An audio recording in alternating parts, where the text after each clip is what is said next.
first of all, I feel like, you guys are getting a lot of positive reception, accolades, and recognition in your work environment for the work that you have been doing.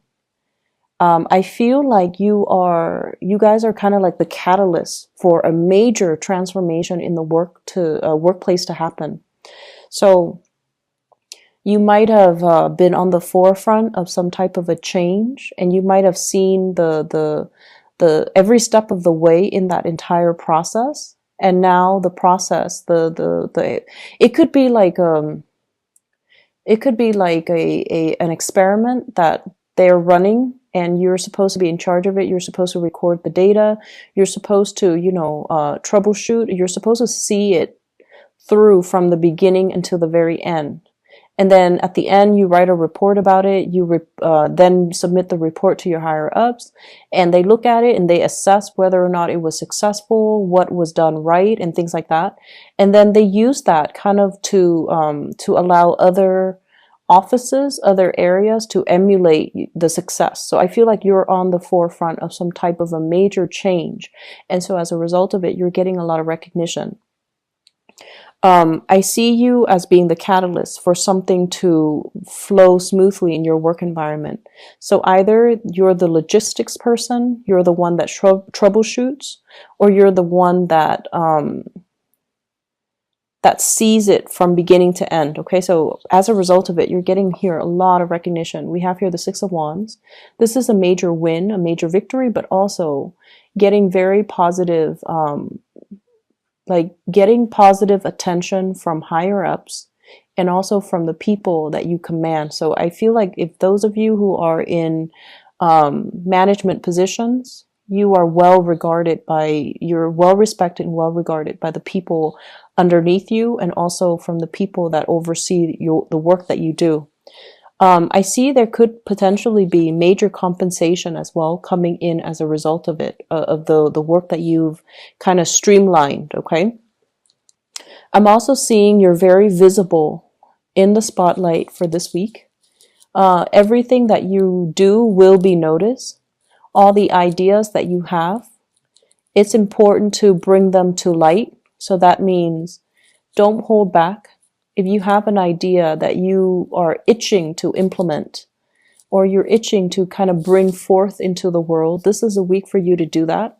It's going to be well received. And I feel like for those who are writers, who are publishers, who are performers as well, I see some people composing music, composing poetry, publishing a book, or even thinking like finishing up a book. Or you have an idea for a play, a comic book, or whatever it is that you have in your mind, bring it forth to people, and it's going to be very well received, okay? So you have a lot of good things coming into the picture. I also see people who are self-employed as well. You might have hit a rough patch. I feel from the May timeframe, for those who are self-employed, there might have been a slowdown when it comes to clients, when it comes to money, when it comes to the work. And I feel like things have picked back up since October, and it's on an upward trajectory. So don't worry about it. Okay.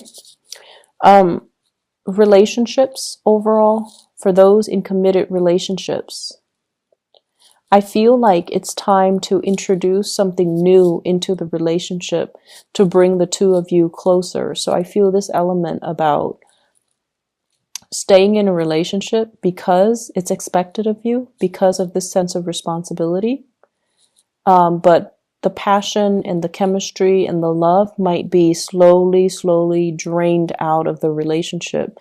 Do something to re-inject that passion into the relationship, to fall in love with one another again, because I feel like there is an emotional rift here between relationship partners. But I don't feel anybody walking out. I don't see cheating or infidelity or anything like that. But I feel like it still can be saved if you take the steps to, revive the relationship. And for others, I feel like there's somebody in your life that you are very attracted to. And I feel almost like, I feel almost like the two of you might be walking different paths.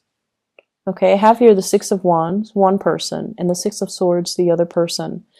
You're doing things in a very linear way. One person is really, at the peak of their career, and they're just coasting.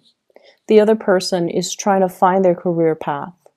They have flirted with self-employment. They've worked for other people. They've worked in the public sector, the nonprofit sector, the private sector. They're still trying to find their way. And I feel like one person is progressing upwards, the other person is trying to branch out laterally.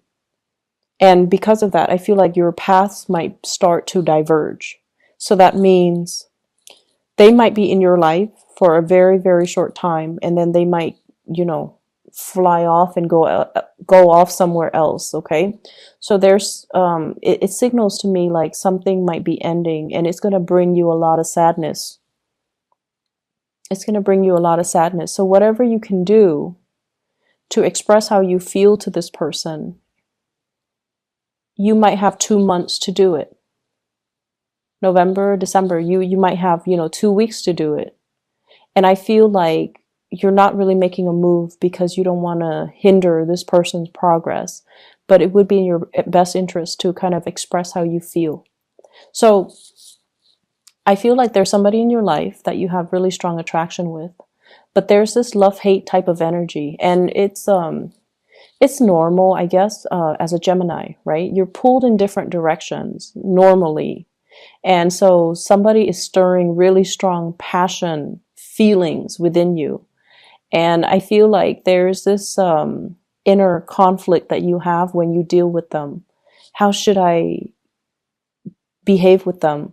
So one moment you're very soft and very concerned about them. The next you're like joking around, teasing them, and possibly being a little bit provocative with them. So I feel like you're dealing with some inner conflict as to this person.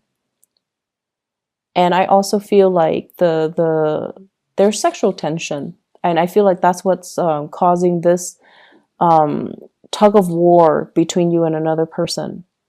Both people, I feel, are very, very independent. The other person more so than you. The other person, they follow their own path. They keep to their own counsel. They like their own company. They like their alone time. They need a lot of space to roam. And I feel like with you, you still need to bounce ideas off other people. You need to lead people. You need to direct people. But at the same time, you still need to interact with a lot of people. And so I feel like you're a lot more social than they are, and they are a lot more independent than you are. And I keep seeing this undercurrent of, really intense, strong, intense chemistry. And it's so intense that it might play out in sexual frustration in the way that the two of you deal with each other. So what I see is conflict stemming from frustration because, things are not getting off the ground, the relationship is not getting off the ground, or you're constantly assessing how they feel about you. They have feelings for you. They really do. I feel like they're really attracted to you. They like you as a person. But it's hard for this person, because they're so used to their own company, it's hard for them to show emotions. It's hard for whatever reason for them to show emotions. And then from your end, you have a lot of suitors. You have a lot of people that are interested in you. And so I feel like, yes, you notice this person. You notice that this person does stand out. But I also feel like being exclusive to one person might not be your top priority right now. And I also feel like you like the attention from other people. So you don't want to, narrow down and be exclusive to one person. So that's what I'm feeling. But I also feel like this person does stand out. And, if there's a time limit, if they're leaving, or if you're aware that they're leaving, there might be regrets from your end about emotions that you're not expressing now. There might be regrets from your end about, how things should have been, how you could have done things differently. Once the person leaves your life, that's when you're going to start to feel their absence. So right now, everything is okay from your end, but when they're no longer in the picture, and I keep getting like 2 weeks, 2 months, 2 months in particular, that's when it's going to be heavily felt. Okay, so don't delay on things and don't do things that you might regret later, or don't not do things and then regret them later. I'm feeling like somebody is pushing you to change location. Somebody's telling you about opportunities for housing.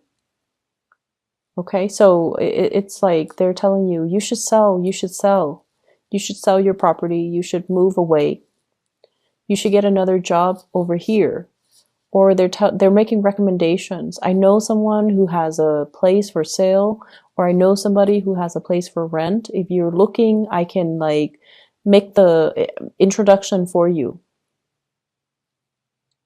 I also see a lot of people in theater, like in either are performers, like in a play, in a musical. I see you doing like spending a lot of time on like wardrobe, getting the hair just right, getting the makeup just right, getting the clothing to fit that time period just right. So you're doing your independent research. And I feel like it's going to pay off. Okay. So whatever you're doing in order to land that job, that role, that gig, or to even present yourself in a historically accurate way is going to be very well received. So all of these things are not going unnoticed. I also feel the time for sitting on the sidelines of life is done and over with. So this is actually a very, very busy week where you have a lot of things. I see like checklists. I see these boxes, and then you're checking things off as you go. You're getting things done. You're taking care of little errands here and there, which is great because, Mercury goes into retrograde on the 17th of this month. Whatever you can do this week, that's important. Try to do it now. And then, during the Mercury retrograde, it's all about like having to redo things. So do them now before it enters retrograde. And then by that time, we're not going to be as clear-headed. We're a little bit more forgetful. We're a little bit prone to making mistakes. And so it's a little bit harder to get things done and to find the motivation to get things done and to do things even accurately. So I feel like you're knocking things out in anticipation of this. So some of you might be into astrology. Some of you might be aware of the energy when Mercury goes into retrograde because, Mercury is your ruler. And I feel like it tends to affect a lot of people that are Geminis and Virgos because Mercury rules both of those signs. And in particular, if you have Mars or Mercury, especially natally in the sign of Gemini or Virgo, that's when I feel like things do go awry, or you don't think as clearly as you would normal times of the year. So this is just you taking precautions in order to mitigate the impact of Mercury retrograde, which is great. I'm also feeling like for some of you, you're narrowing down your options. And this can be work, projects. So I feel like I see a lot of people in theater, in music, dance, theater, and you might have a lot of gigs. You might have a lot of people telling you, do you want to try out for this or do you want to take on this role? And I see you narrowing down your options. And I feel like some of you might take on two roles. I see two sources of income. I'm also seeing as well, it's almost like we're not going to be multitasking anymore. We're going to be devoting our energy and being very focused to get things done one by one by one. When we multitask, we tend to make mistakes. So we've learned from the past and we're not going to multitask. We're going to do one thing, knock them out, and then move on to the next thing. So you're a little bit more methodical and you're changing the way that you do work. You're changing the ways in which you are. It's almost like knowing our strengths and our weaknesses and working towards improving them or relying on them to get work done in a smart way. I also see as well new enlightenment that can be reached. Okay, especially if you're dealing with a person and for whatever reason you don't understand their behavior, and I feel like they're very, very like they're very passionate, they're very spirited, and they're constantly on the move, and you never understood why they're so restless. And I feel like this is the week where you come to the realization, or you come to the understanding that they're not restless. They're just looking for something that stirs their passion. And so they're going around looking for that one thing. And they're not going to rest until they find it. So it's not so much restlessness. It's feeling inspired. So there is, of course, restlessness. You know, people that are bouncing around, aimless and directionless. I feel like this person has a sense of direction. They're just trying to find it. So they're not so much bouncing around. They have a clear objective in mind. They have like a logical progression. It's like organized chaos. Other people might not understand it, but in their mind, it makes sense. And so you're going to come to the realization that I see you giving your love to a fire sign. That's the message I'm getting. So fire signs, Sagittarius, Aries, or Leo. And this is somebody that you've had a lot of back and forth with. But I definitely feel like there's going to be some mutual understanding that will pave the way for things to smooth out between the two of you. Okay, so for things to kind of normalize and kind of smooth out just between the two of you. So that looks really good.